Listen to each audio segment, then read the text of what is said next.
Hey all you cool cats and kittens, it's Carol at Big Cat Rescue, and I'm just checking in on one of the cats that we have brought in from elsewhere here in Florida to protect during the storm. But what caught my attention was Cricket's reaction. She hasn't seen anybody living in Saber's cage since Saber died a few months ago, and she's really kind of nervous about her new neighbor. But I know a lot of you have been wanting to know what we would do in the case of a storm surge, and of course that's a very frightening thing. We are high enough here that I'm told you'd have to have a 39-foot storm surge to reach us, and at its worst it's only supposed to be 7 feet. We'll see how that changes throughout the night. I have an absolutely killer headache because I've been all day long picking up koolaroo beds. So this may not be a very long walkabout, but I did want you guys to get a chance to see your friends. I meant to come out when Gail was doing the evening snacks and meds, but she's so fast, she was done before I got a chance to do that. There's Serby up on her platform. Serby. Yeah, we've done everything that we can do to prepare for this. I don't know that there's too much more that we can do.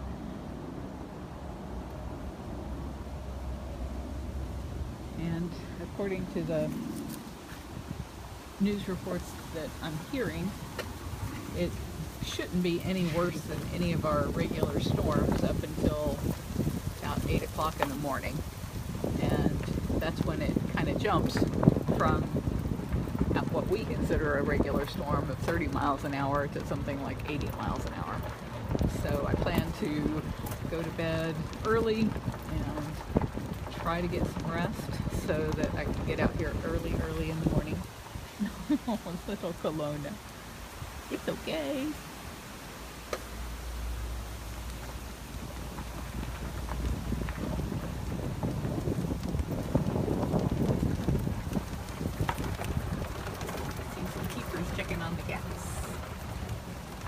Well, you guys have done a ton of work getting ready for Hurricane Irma. We're live on Facebook. Excellent. Yeah. Awesome. A lot of work. Tell everybody what your names are. I'm Steve. Hi, Steve. I'm Michael. Hi, Michael. And I'm Fred. Hi, Fred. Hi. So what are you guys doing now? We are actually heading off home, but we're just taking the scenic route back. Yeah. Making sure all the cats are okay. Yeah. They seem pretty good. Yeah. The one that we brought in is a little nervous, but Okay. the Bobcat from yesterday is so relaxed. Yeah. Fantastic. Well, thank you for all the hard work that you guys did. Absolutely. Getting everything ready. I know that was a lot of digging and trenching Yeah. and sand Sure was. and It was, but we'll sleep well tonight. Thanks. If not tomorrow night. yeah. Good night. Good night. Cats are doing some weird things today. People have been asking, do they sense a storm? Do they know what's going on? And like, I'm seeing cats in places I never see cats. I never see Cricket all the way up on top of her cage. I never, ever see Gilligan, the Canada lynx. I never see him go in the air-conditioned den, and today I couldn't find him, and sure enough, that's where he was, in the air conditioning. This is Nala. Benny, they shelter outside, so if you look at the way our cages are built, there's nothing for the wind, there's nothing to get caught in the wind. The wind can blow right through the cage. And if you see where that serval's laying up on top of that hill, what she's actually laying on is a huge concrete bunker, and most of our cats have these bunkers. They are 8 feet by 12 feet inside for the cat, and it's 4-inch concrete reinforced with rebar, and then we hand pour concrete over the top of it, over lath, kind of like you would stucco, and then cover that in dirt and plants and trees, and so all of that is anchoring down her den that she can go in if she wants to. Ooh, I am in reverse.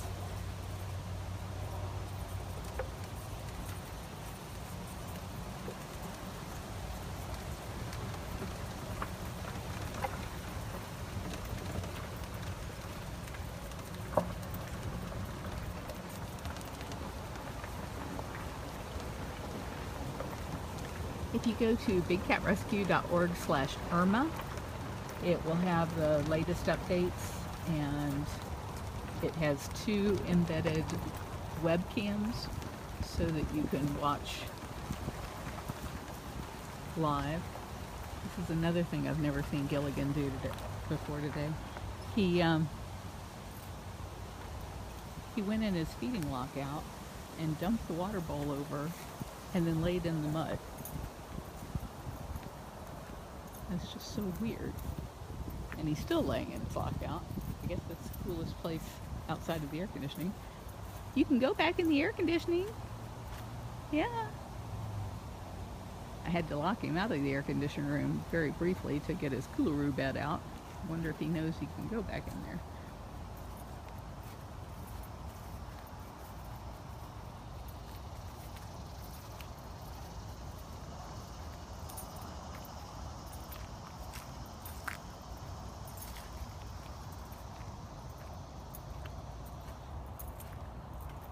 Checking his door just to make sure that I opened it. I'd feel like an idiot if I didn't. No, his door is open. It's open! You can go over there. Luana, thank you for posting the donate button. So we only got 2 cats that we could not pry their coolaroos away from them. One was Little Dove, and the other is Apollo. So what we're going to do in the morning when we feed them, we tried at feeding time tonight, and I'm sorry, not Apollo, Little Dove and Skipper. And in the morning when we feed them, we will try again to get them to the side so that I can get in and get the coolaroo beds out.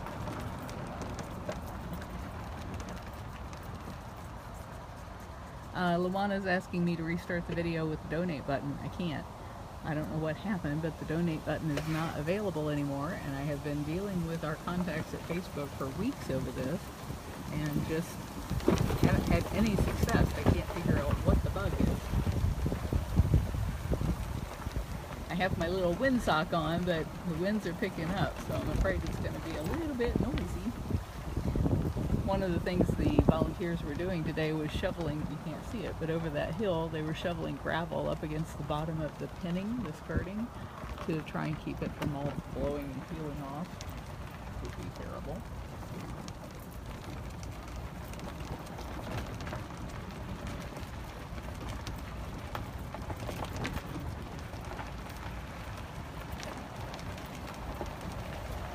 The tigers are locked up. I started to see them, but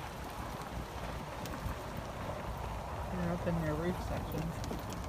When we expect the winds to get up over 30 miles an hour, we call the cats into the roof sections, and even though it was not on the forecast for today, we were concerned that there might be some unexpected gusts, so we went ahead and called them into their roof areas earlier.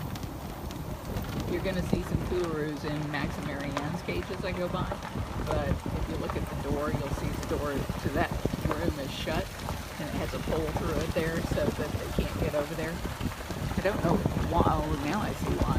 I was going to say, I don't know why they haven't let them back over there, but I see that they had to cut a palm tree, dead palm tree, and so they probably haven't patched over the top of it yet, so that's why it's locked out. And I'm blocking traffic here.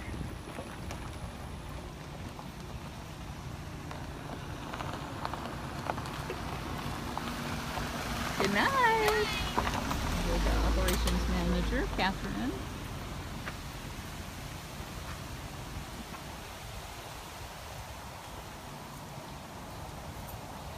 I'm going to try and take you down here into Bobcat World. So many bobcats.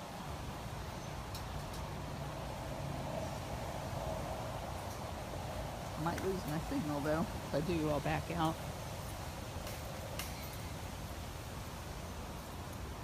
Hi. There's Breezy. Yeah. That's what it's gonna be. It's gonna be breezy here, huh? Are you ready? Are you ready for the storm?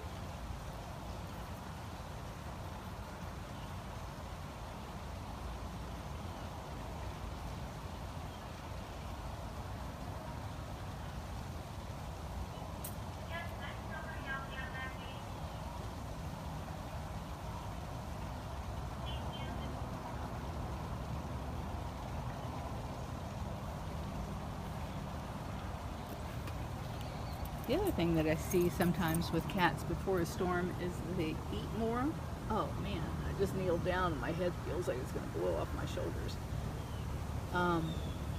So one of the things that's been kind of weird today is I've been going around trying to get the coolaroo beds out. All of the cats have been coming over to their feeding lockout, which is where she was headed, until she realized I had nothing in my hand. So she's like, well, I don't think I want to go in there. You might trap me.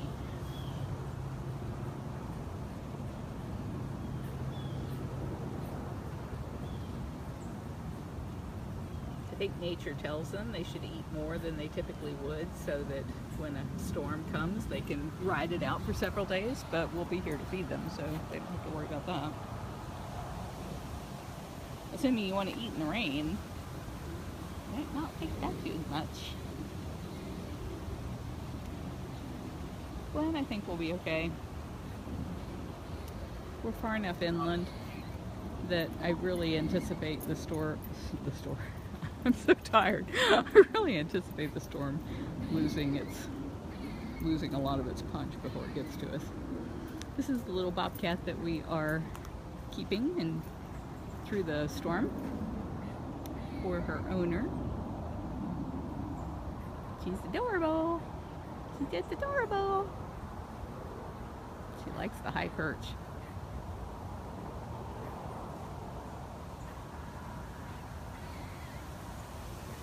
And she seems fascinated by the fact that she's got cats, bobcats, all around her. She's got Andy over here, who was sleeping in the grass earlier when I snagged her coolaroo. I don't see her now. And Sue and Lakota, they were following me all over the place, and those guys never follow me around. They always act so spooky, but today they just want to be like, wherever you are, I want to be right there.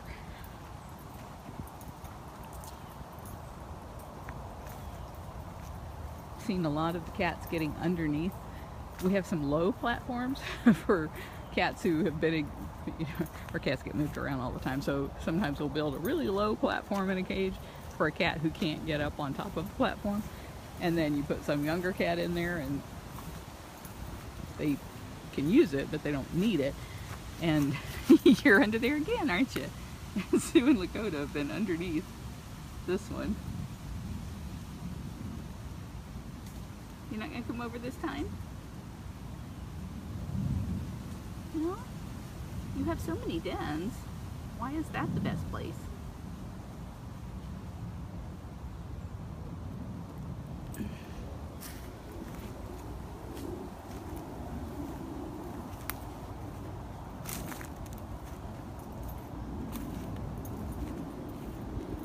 So Perfection was up on her platform. She's our Ocelot.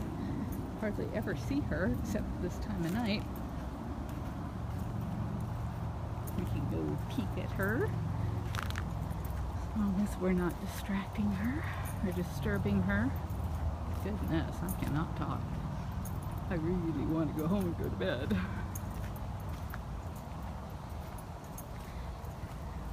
I think the headache is partly from the fact that I never got my second cup of coffee today, and hi up there, partly from getting overheated. Are you okay if they see you? You're so beautiful.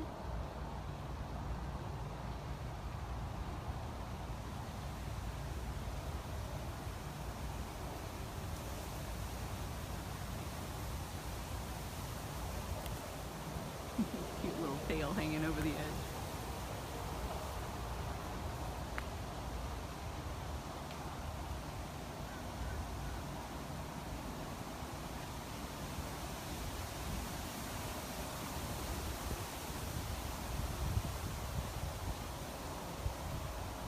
Okay, I'll leave.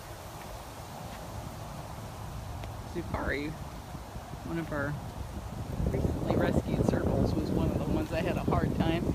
I was able to do all of the cooleroos myself except for like the last 6 cats. And I had to get help. I had to phone a friend. Not seeing him now. I had to get help from Becky and Catherine to get some of these guys to move so that I could go into their cage and get their coolaroo. There he is. Hey, Zukari. People haven't seen you in a while. So handsome.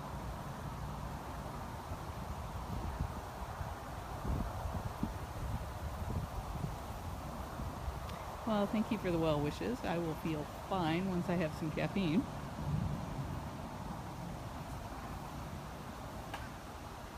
No, we cannot evacuate the animals. People have been asking us that now for a couple of days, and that's why we posted the page Irma, bigcatrescue.org/Irma, to let people know why you can't evacuate 70 cats. There's a lot of reasons for it. One is there's no place for them to go. Right now, it just so happens that all of the good sanctuaries are at a sanctuary conference in Minnesota. And I was supposed to be at the conference, but obviously stayed behind because of what was going on here.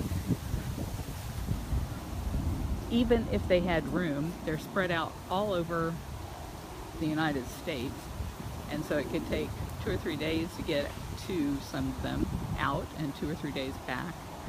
And then each transport trailer will carry between 1 to 6 cats in it. So you'd be making that trip over and over and over and over again. And it's like bumper to bumper traffic from the Keys to Atlanta right now. There are people that are abandoning their cars on the sides of the interstates trying to get out of Florida because they've run out of gas and there's no gas for them. So there's just no, in the entire state of Florida, there might be 2 trailers big enough to move these cats. And again, you could only get maybe 4 or 6 at the very most in both of those trailers. And we have 70 plus cats here. So, and there's no way to know which way the storm's going. So you could get all those cats in a trailer, or a bunch of cats in a trailer, and get out there on the road and end up in the eye of the storm because you didn't know it was going to turn one way or the other. So there's just no safe way to do it. I appreciate the fact that so many people care about these animals and want to tell us how to do it, but what we really, really need is for there not to be animals like this in cages in the first place. This is just so wrong, and I hope if anything just scares the living daylights out of you and makes you want to do something about it, that what you'll do is just keep hounding your member of Congress until they champion, sign on as a co-sponsor for the Big Cat Public Safety Act. That's the only thing that's going to fix this. And it's not going to fix it for this hurricane, but it's the only thing that's going to fix it long term.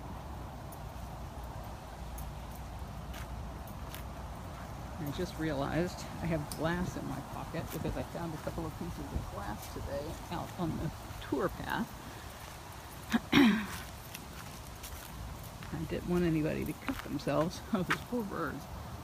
I don't know if you guys can see all those ibis that are trying to fly out there to the tree in the middle of the lake, and the wind's already making it kind of hard for them, kind of flying in all directions. Donna, thank you for posting the bigcatact.com website. Oh, here's all our bird houses. No trash can.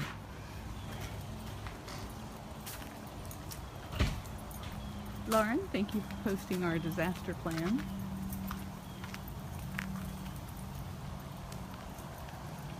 Yeah, we're really scared too.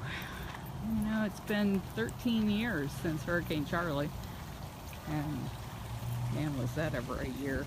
That was a year from hell. There were so many hurricanes, and it kind of feels like that again with Irma and then Jose right behind her. And I've been watching all of the videos of what's happened in the Bahamas and Barbuda. I'd never even heard of Barbuda before. I thought it was a typo the first time I saw it. And here those people are just now trying to clean up, and they're going to get hammered again. That's what it was like 13 years ago.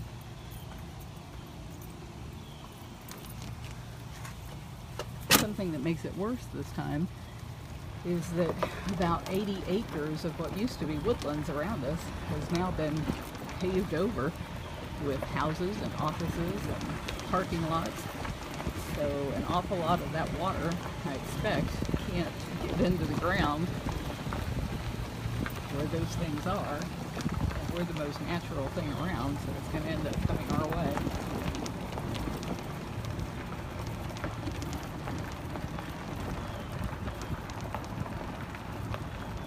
Chris, there are no cats in the kitten cabana. The cats who are usually in the kitten cabana on the webcams in there are only there from about 8 o'clock in the morning until about 7 o'clock at night. And then they go to live with the interns. And the interns live all over our property. But they live in trailers, and mostly older trailers. So what we had to do was clear out our gift shop. And we've been putting beds and blankets and setting up lots of racks. I see a tiger under there. You're under your den too, under your platform too. Everybody's decided that's the place to weather the storm, I guess, under the platform. So we're getting it all ready in the gift shop so that all of the interns and all of their cats and kittens that they're fostering, and also we have some volunteers who live on the property and on the road next to the property, and some of them are in newer trailers, some of them are in older trailers. So the ones in older trailers are going to be bunking up with the ones in new trailers or coming to the gift shop. The gift shop's going to be a crowded place tomorrow.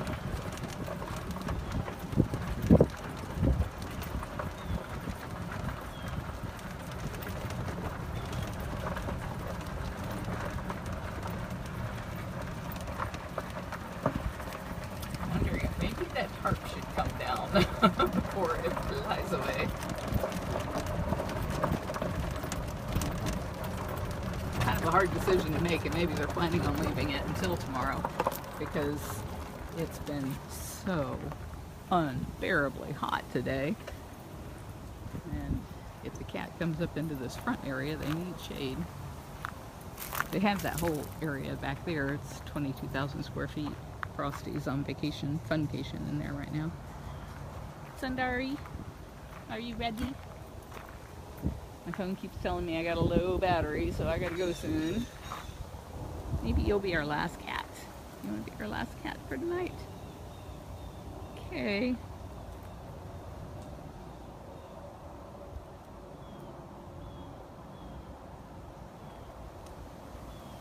So, we're as ready as we're gonna be. The test will be tomorrow.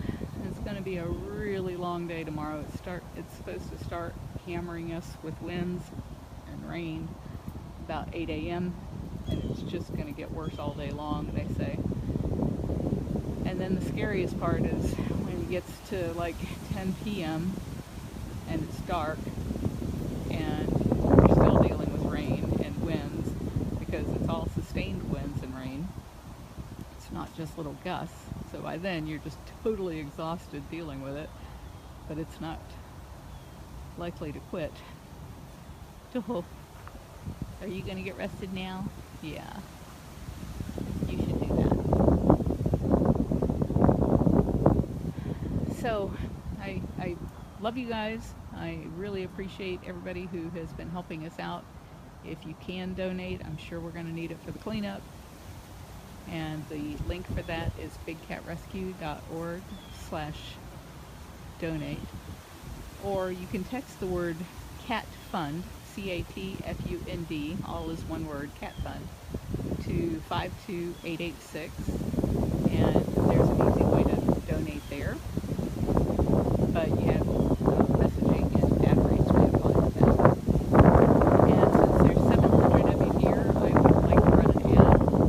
Facebook ad. It's a 15-second ad, so I know you diehards will stick with me through the 15 seconds. Raise a little bit of money for the cats that way without having to reach into your own pockets.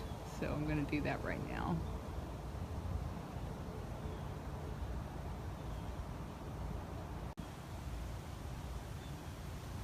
Well, you missed an epic yawn. Can you yawn again? That was so beautiful, showing those shiny teeth. Oh my goodness.